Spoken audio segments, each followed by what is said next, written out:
Break બાદ ફરીથી આપનું સ્વાગત છે। છોટાઉદેપુર જિલ્લાના હજારો ખેડૂતો માટે જીવાદોરી સમાન સુખી સિંચાઈ યોજનાની કેનાલ આજે પોતે સારવાર માંગતી હોય તેવી સ્થિતિમાં પહોંચી છે। 80 કરોડ રૂપિયાના ખર્ચે ચાલી રહેલા રિનોવેશન બાદ પણ કેનાલમાં પાણી છોડાયા પહેલા જ અનેક સ્થળોએ તિરાડો અને ગાબડા પડતા કામની ગુણવત્તા સામે ગંભીર સવાલ ઊભા થયા। 2 વર્ષથી પાણીની રાહ જોતા ખેડૂતો હવે જવાબદારો સામે કાર્યવાહી અને ગુણવત્તાયુક્ત કામની માંગ કરી રહ્યા છે। જોઈએ આ ખાસ અહેવાલ।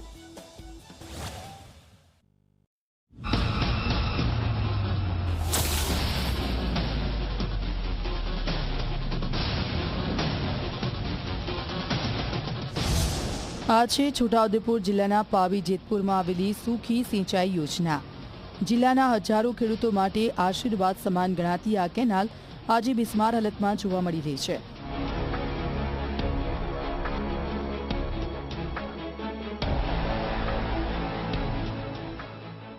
છેલ્લા 2 વર્ષથી 22 કિલોમીટર લાંબી જમણા કાંઠાની કેનાલનું 80 કરોડ રૂપિયાના ખર્ચે રિનોવેશન ચાલી રહ્યું છે, જેના કારણે પાવી જેતપુર, બોડેલી, સંખેડા અને પંચમહાલ જિલ્લાના એક તાલુકાના હજારો ખેડૂતો 2 સિઝનથી સિંચાઈના પાણીથી વંચિત રહ્યા છે।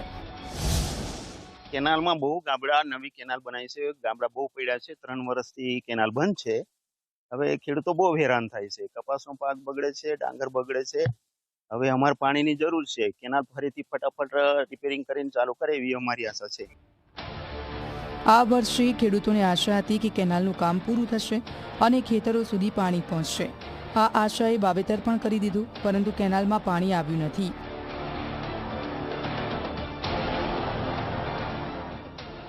અને હવે વરસાદ પણ ખેંચાતા ખેડૂતોની ચિંતા અનેક ગણી વધી છે। ખેતી હવે માત્ર વરસાદના ભરોસે ચાલી રહી છે।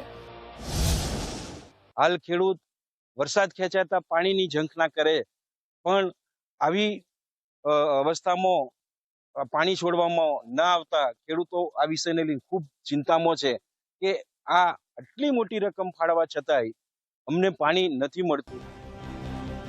ચોંકાવનારી વાત તો એ છે કે કેનાલમાં હજી સુધી પાણી છોડવામાં આવ્યું નથી, છતાં અનેક સ્થળોએ તિરાડો અને ગાબડા પડી ગયા છે। ગયા વર્ષે પણ કેનાલમાં મોટું ગાબડું પડ્યું, જેના માત્ર લીપાપોટી કરીને બંધ કરી દેવામાં આવ્યું હતું।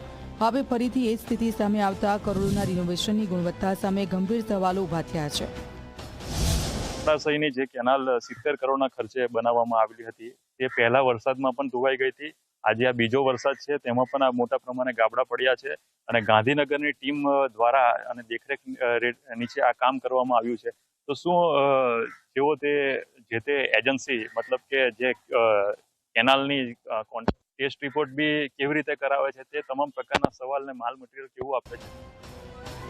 ખેડૂતોનો આક્ષેપ છે કે જો પાણી છોડાતા પહેલા જ કેનાલની આવી હાલત હોય તો પાણી છોડ્યા બાદ વધુ મોટા ગાબડા પડવાની શક્યતા નકારી ન શકાય। ખેડૂતો હવે માત્ર કેનાલ પૂર થાય એટલું જ નહીં, પરંતુ મજબૂત, ટકાઉ અને ગુણવત્તાસભર કામની માંગ કરી રહ્યા છે। સાથે જ જવાબદાર અધિકારીઓ સામે કાર્યવાહી કરવાની પણ માંગ ઉઠી છે।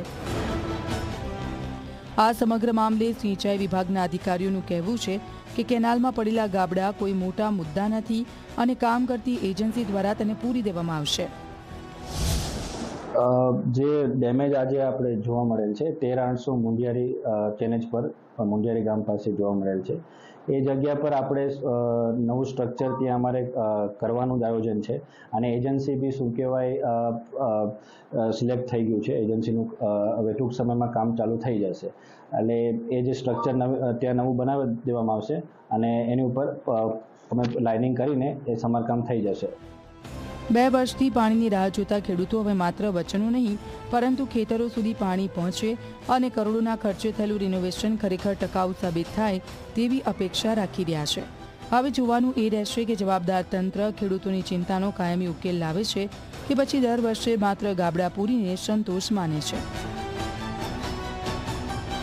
હકીમ ઘડિયાળી, ઝી મીડિયા, છોટાઉદેપુર।